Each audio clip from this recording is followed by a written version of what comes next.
There have been few games that gain enough popularity to crash onto the internet zeitgeist in a short time. Many games that are able to do this fade fairly quickly, like a flame that burns itself out.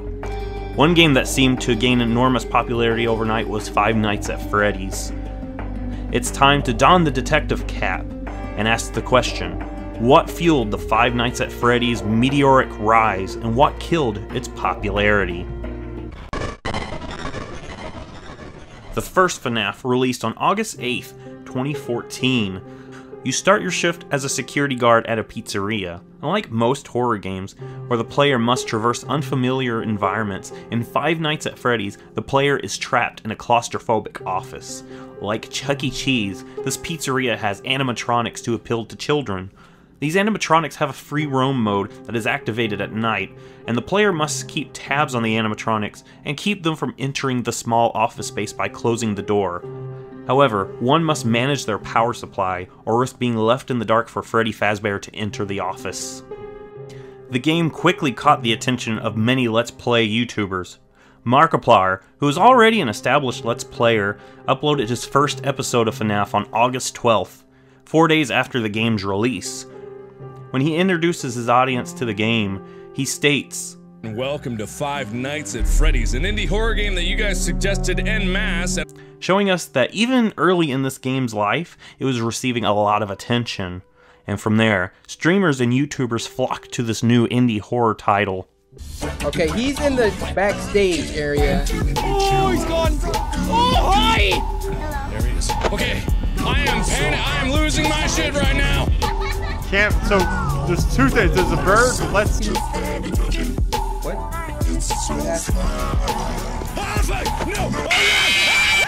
The game proved entertaining to watch, as the audience and the streamers attempted to work out the patterns of each animatronic through trial and error.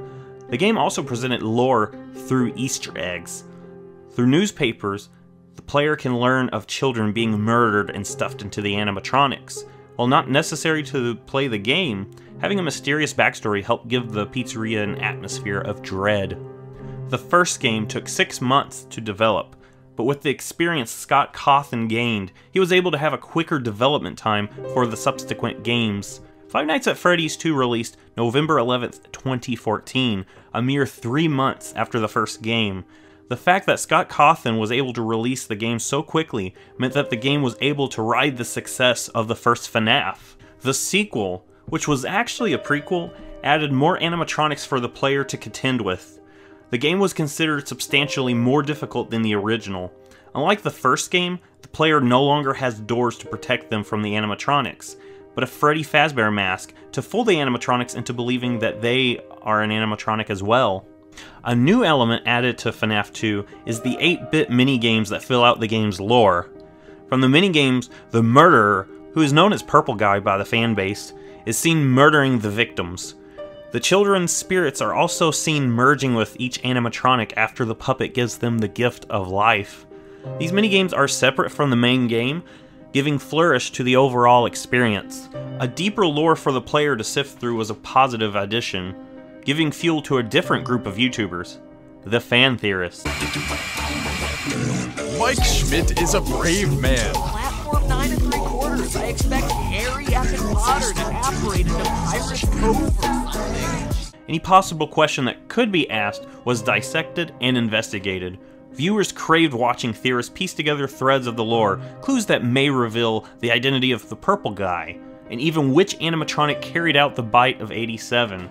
For those who still starved for FNAF, on March 5th, 2015, Five Nights at Freddy's 3 was released. This game shook up the mechanics of the franchise. Rather than dealing with a host of animatronics, the player has to only keep track of one, named Springtrap. The player uses the camera system to play an audio in rooms to draw Springtrap away from the office. The player must also monitor the vents to prevent him from sneaking up on the player. However, the camera system is unreliable and will often fail, requiring a reboot.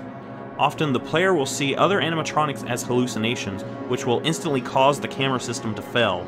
Instead of a pizzeria, the player is a security guard of a FNAF-themed horror attraction.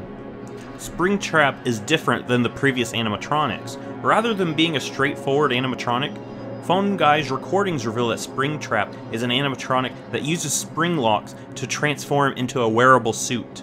In the 8-bit minigame, it's revealed that Purple Guy, the serial killer who was alluded to throughout the series, actually died inside of Springtrap after inadvertently releasing the souls of the children from the other animatronics and putting on the suit without taking into account the dampness of the locking mechanisms. If the player is able to finish the hidden 8-bit minigames and unlock the good ending, the final image of the game reveals that the souls of the children are finally at rest. The player, after enduring a grueling showdown with Purple Guy, learns that the building caught on fire and burnt to the ground. Every animatronic was in the building, though they were dismantled. This means that as the attraction burnt down, every relic of the pizzeria's sordid past was purged in the flames. The third FNAF gives closure to the entire saga. The death of the children has been avenged and their spirits freed. Springtrap presumably perishes in the Inferno, and the story is complete. The release of the third game represents the peak of FNAF hype, with Let's Players experiencing the game and fan theorists scouring the series for any hidden Easter eggs. FNAF received a ton of publicity. All this publicity helped grow the fandom, and with the growing fandom, this meant more content creators, a snowball effect. The Five Nights at Freddy's launched many YouTube careers. Was this the face that launched 1,000 ships? So talking about those first 3 games, I have 5 elements that I believe led to the rise of FNAF's popularity. First off, the game was entertaining to watch. It was fun watching your favorite Let's Player get jump scared. And it also was fun trying to figure out how these animatronics worked in each game. Also, the games had a really creepy atmosphere.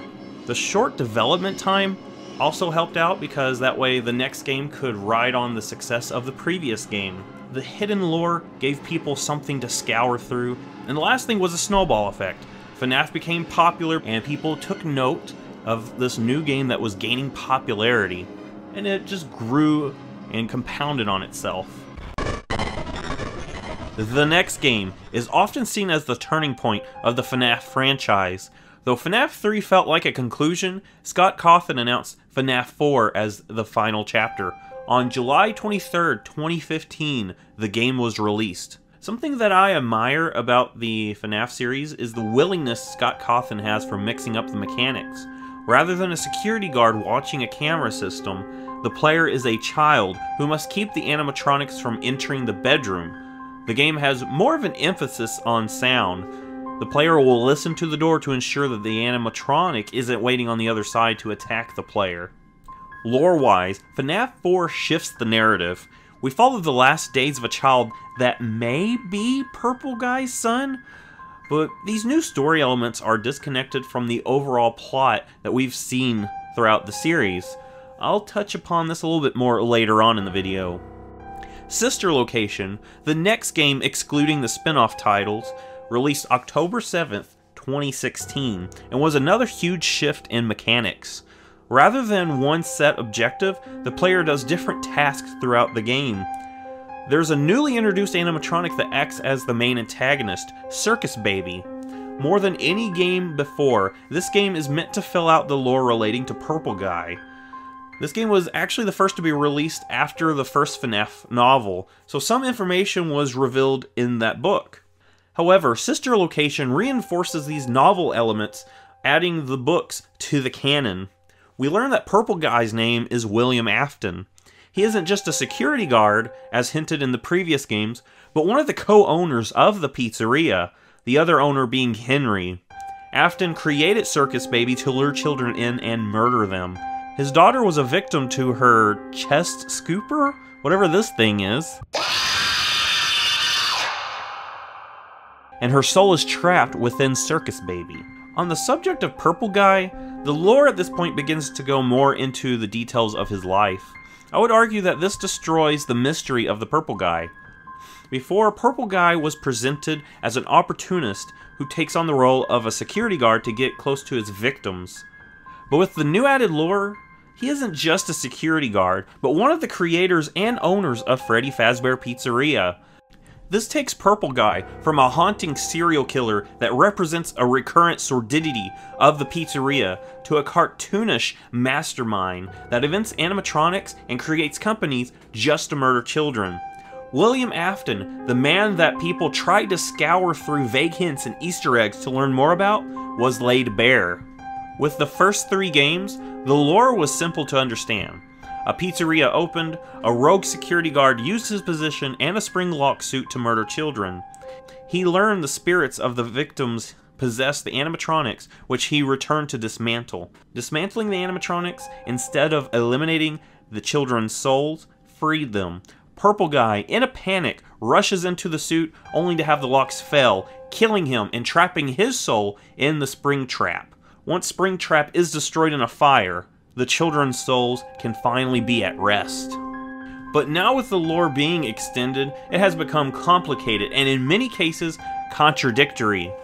Henry and William Afton created Fredbear's Diner. However, William had nefarious plans. William murders Charlotte, Henry's daughter. Henry designed Circus Baby to lure children close and murder them, but it inadvertently kills the adult body for Charlotte designed by Henry. Charlotte must fight Elizabeth for control over Circus Baby's body. William is banned from entering the pizzeria, so he Clark Kent's his way in by dressing up as a sends his son Michael to free Elizabeth's soul from Circus Baby, making him the protagonist, and he's used as a husk for Enter. The animatronics are able to capture the children's souls with Remnant, which Afton is researching. However, Michael is also the one that runs the pizzeria in Pizza Simulator. Oh yeah, Pizza Simulator. The last game I think it's important to look at to understand the fall of FNAF. Released on December 4th, 2017, the game represented another departure of the core mechanics. There are 2 phases to the game: the simulator phase, where the player customizes their own pizzeria, and the resupply phase, where the player must complete a series of tasks while keeping animatronics at bay. The player must also bring in possessed animatronics that are found in the alleyway. These animatronics represent the remaining souls in the franchise. At the end of the game, it's revealed that the events in the game were a ploy by Henry to assemble all remaining haunted animatronics in order to burn them all in a fire, releasing the remaining souls of the children and casting Afton's soul to the darkest pit of hell. See, FNAF 3 gave the series a concrete closure. Pizza Simulator ends the same way that Five Nights at Freddy's 3 ends. Note the drop in popularity after FNAF 3. The story was complete, and for many people, there wasn't a reason to continue. That's not to say that this is the biggest factor, but the fact that we see Purple Guy's arc come to an end means that all subsequent games didn't have any questions left to answer. Sure, they could add some more lore, but that would rely on creating new questions for the franchise. That's why FNAF 4, Purple Guy had little agency to the story. The penultimate cutscene reveals that the child that the player has been playing was mortally injured by a group of kids shoving his head into a Fredbear animatronic. Purple Guy doesn't even have a hand in the death of the player child. Since his arc was complete, the later games added more characters to carry the lore, and this resulted in the lore becoming bloated. Looking at the charts once again, we can see that there is a drop after FNAF 3, but there were periods of interest after the release of FNAF 4 and Sister Location. However, after Sister Location, the popularity plummets. In the first 3 games, the protagonist was presented as an hourly wage security guard. The player was trapped in a pizzeria not as a complex mission, but as a source of income. You could say a world where an employee will return to work where they may meet a gruesome end for minimum wage is a reflection of our own late-stage capitalistic society. But the important point that I would argue is that this gives the first 3 games a simple, relatable concept that was lost in the later games. Who Mike Schmidt is doesn't matter. What matters is it could be anyone, an avatar for the player. However, he was later retconned to be Michael Afton using a pseudonym.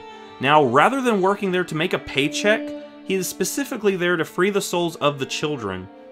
It also hurts that Purple Guy went from a mysterious but plausible serial killer to an over-the-top cartoon character, and Sister Location represents the point where this shift is cemented.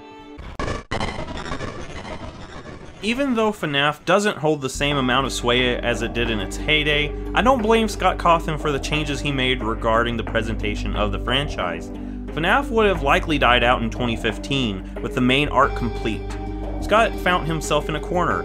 Does he move away from the successful franchise, or find a new angle to move forward? He chose the latter, with giving Purple Guy a backstory and eventually changing his character to fit a cartoonier but more flexible mastermind rather than a grounded, opportunist serial killer. Of course, it wouldn't reach the heights of popularity with this new formula, but the story was finished. You can only play the same note a certain number of times until you have to retune the instrument.